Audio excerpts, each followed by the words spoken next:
Conflict Denied Ops is a brown military shooter from 2008. It's a half-assed amalgamation of a bunch of good games haphazardly assembled by people who have never played a first-person shooter before. A cliché-ridden Mad Lib story driven by two blocks of wood accomplishing menial tasks with serious implications that are never addressed. If you want an example of what happens when you learn nothing from your peers, this is it.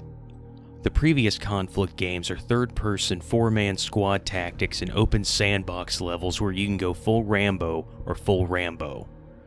The settings span from the Gulf War to Vietnam to the War on Terror. By the time we get to the fifth game, Denied Ops, things have moved all the way over to a first-person action shooter with only one squad mate and superlinear maps set in a completely fictional war. The fictional war in question centers around a General Ramirez, South American dictator and part-time bad guy. He's plotting a hostile takeover of Venezuela, and the US is very interested in stopping him for some reason.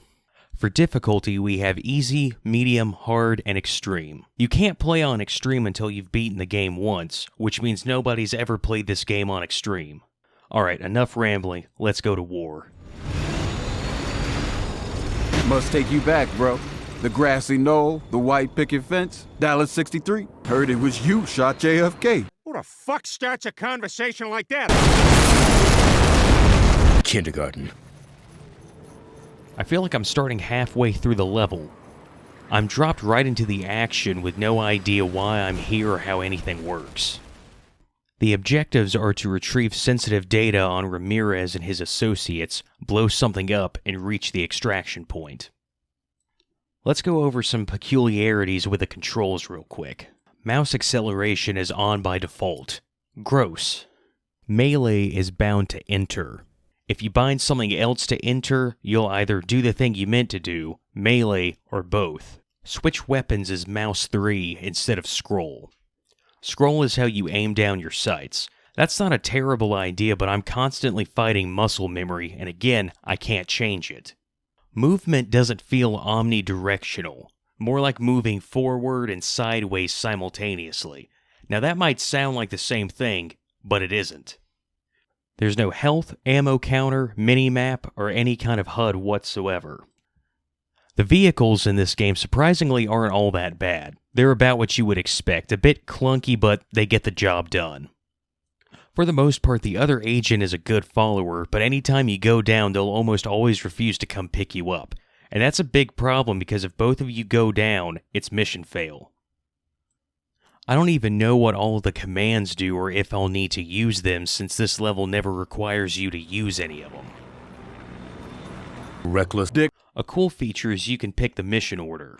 The ones available right now are Rwanda, Siberia, and a Russian whaling station. Get the fuck out. I'll pass. Fox, dude, you gotta direct that.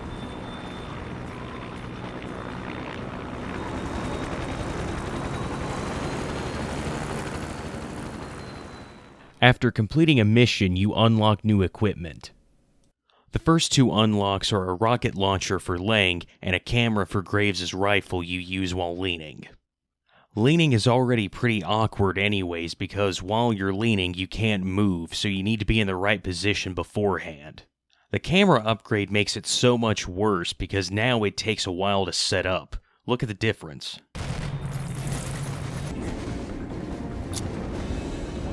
There's no reason to lean anyway, I ran around like it was Doom Eternal and did just fine. And speaking of awkward bullshit, everything messes with the camera. After looking down the sights for a bit, the depth of field adjusts.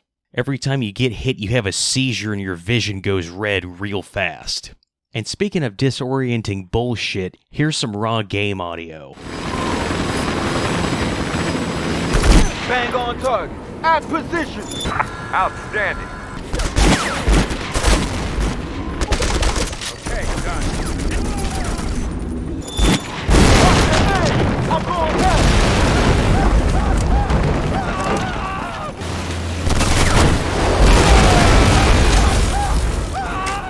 Kindergarten. You've definitely noticed the bad acting and stock standard sound effects, but the music's really bad as well. The score was composed by Richard Jocks, and he's a pretty prolific guy. You probably know him from his work on Jet Set Radio, Little Big Planet 2, Mass Effect, and Sonic Chronicles Dark Brotherhood, the Sonic the Hedgehog role-playing game for DS. This guy has some info we need, and we can't leave because an enemy chopper is flying in. Now's the time for the rocket launcher to disappoint me, and it doesn't disappoint. Every shot you have to lead an indeterminate amount, which is made worse by the fact that the rockets are as slow as evolution. I could beat Chronicle Brother Sonic Darkness before this thing goes down.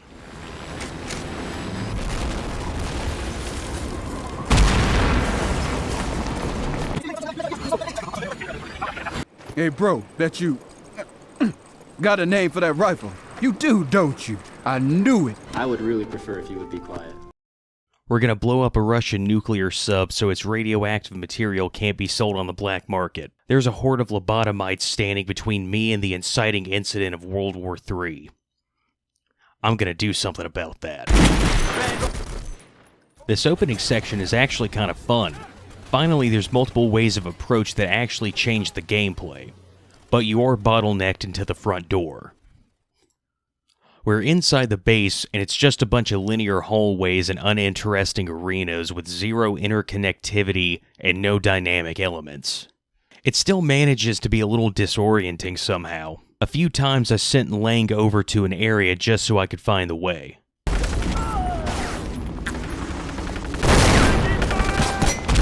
Ah, fuck me. After getting my ass ventilated a couple times, I have an idea of how the health system works. It seems that after you take a couple of hits, you pass a threshold and only regenerate a little bit, kinda like Far Cry. Once you're revived, you get your health back in full. The unlocks for this level are polar opposites in effectiveness. Graves gets a mounted pump-action shotgun, and Graves gets a mounted grenade launcher. The shotgun is one of the worst ever put in a video game. It has a low chance to stun, a super slow rate of fire, and seems to do about as much damage as his rifle. On the other hand, the grenade launcher kicks ass. You only have 3 rounds before you have to resupply, which is good balance because this thing is a room clearer. With the trackers placed in the most obvious spot possible, we're on our way back to the drop-off. This one ends with a helicopter fight as well. Done here, King 6. Cleared for land. Jesse, What? my rifle's named after my daughter. Helps me remember what I'm fighting for. Oh my God, I don't care! What's the point of the trackers if we just glassed the whole base? 100,000 The president of Rwanda is suspected to be linked to Ramirez, and we're here to investigate. But that plan's abandoned because a friendly helicopter is shot down, and we gotta rescue the survivors. So far I've neglected to talk about the weapons or the gunplay, so I'll get to that here. Lang uses an M249. It's labeled as an LMG, or light machine gun, but really it's a squad automatic weapon, or SAW. The difference between those is that an LMG is meant to be used by a team of 2 or more and usually mounted onto a vehicle or placed in a fortified position, whereas a SAW is designed to be manned and operated by one soldier carrying both the ammunition and weapon as part of a squad. And Graves, trans-dimensional super genius that he is, decided to bring a fucking musket. As for how the guns play, they suck. The LMG muzzle flash is overwhelming, and it's really difficult to aim. Graves' rifle isn't any better. It sways so much and fires so slowly it's nearly unusable at a distance, even though that's what it's built for, and it can easily get you killed at close range. Look at this hip-fire accuracy. Let me in! Kill me! Come on, kill me! My favorite thing about this level is that it doesn't progress the plot at all. A woman, fool! Moving on to our next mission, you have to trail the president so you can gain access to his computer to confirm his connection to Ramirez, or kill him and do it yourself. The CIA of all people can't remotely hack a computer?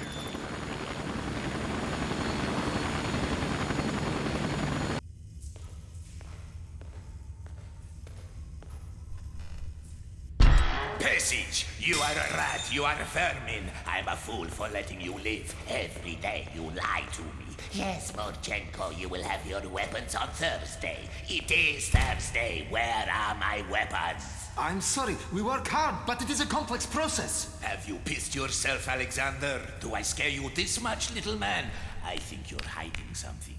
No, Morchenko, I swear, I would never... You would be wise to remember. I have your family.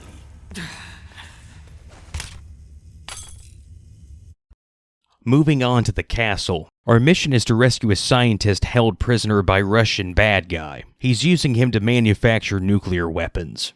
A big problem with this game is almost every level is almost identical to each other. There's only 2 ways through the level and they'll take you to the same arenas, so there's really no difference between them.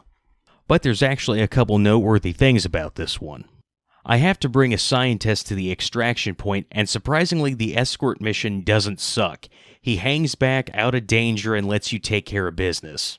At one point I'm supposed to clear the area so he can disarm some nukes, but I can just do it myself.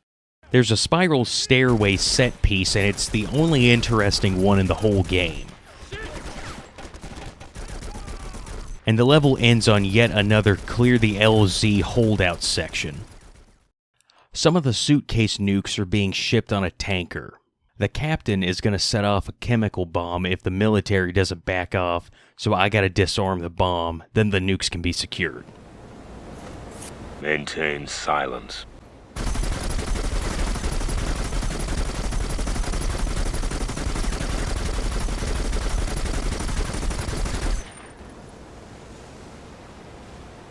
After you complete the whaling station, the submarine base, the 2 Rwanda missions, and the castle, the game follows a linear mission structure.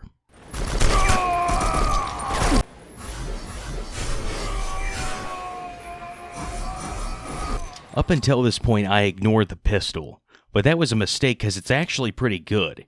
It fires faster than the rifle, has better hip-fire accuracy, it's easier to aim down the sights, and look at this.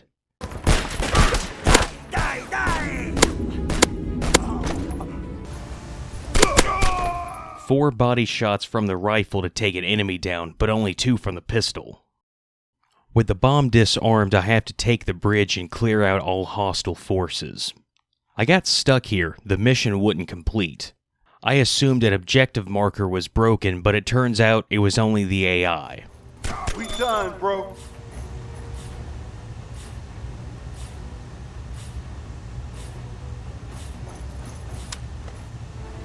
All they had to do was board a ship.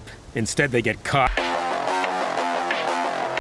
There was no sign of the nukes on board the ID'd. Well, if he didn't have any nukes, then why was he gonna blow up the ship? Motherfuck! Crotch. How you gonna jerk off with no hands? Who the fuck starts a conversation like that? Anyway, we're going undercover to disrupt the sale and secure the suitcase nukes. Oh yeah, real convincing cover. I definitely don't look like I'm here to stage a coup. Alright, so I'm going undercover. You know what the first thing I have to do is? Kill everybody in the room and get the rest of my gear. Otherwise, I can't move forward. But you know what? I can't believe it, but this one's actually pretty good. Sure, the jank is present, there's some performance issues, and it's ultimately nothing special, but it's definitely the best this game has to offer. Heading out.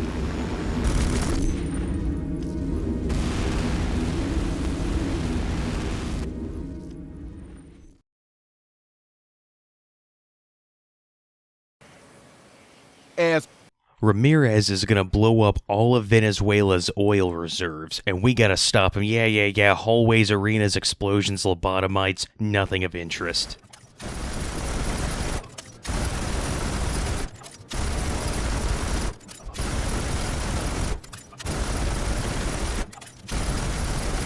any of you boys need your dicks held? With the oil reserves saved, we're infiltrating Ramirez's secret bunker, and we're gonna take him alive.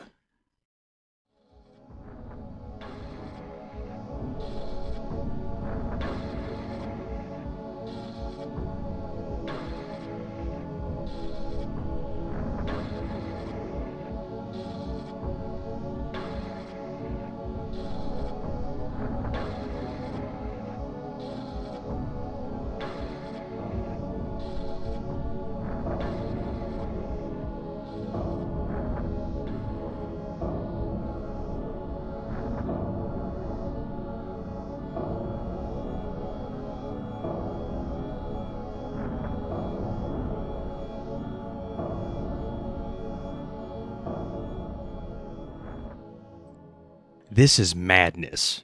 Every minor annoyance merges into a major roadblock.